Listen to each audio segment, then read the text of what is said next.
হালের আলোচিত নীলা মার্কেট নিয়ে এবার মুখ খুললেন ঢাকাই চিত্রনায়িকা বর্ষা।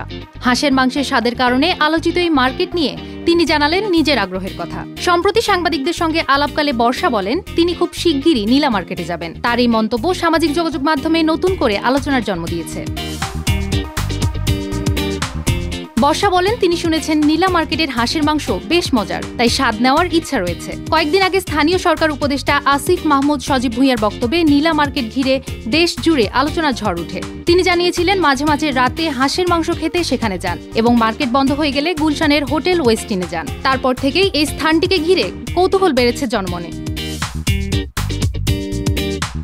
অভিনয় জীবনের পাশাপাশি সোশ্যাল মিডিয়াতেও সরব থাকেন বর্ষা, তবে তার বিভিন্ন মন্তব্যে সমালোচনার মুখেও পড়তে হয় তাকে। বর্ষার ভাষায় সবাই যে ভালোবাসবে তা নয়, তাই তিনি চেষ্টা করেন সমালোচনার জায়গাগুলো খুঁজে ঠিক করতে। এ প্রসঙ্গে তিনি বলেন, ১০০টা কমেন্ট পড়লে সব আমার পক্ষে হবে এটা আশা করি না।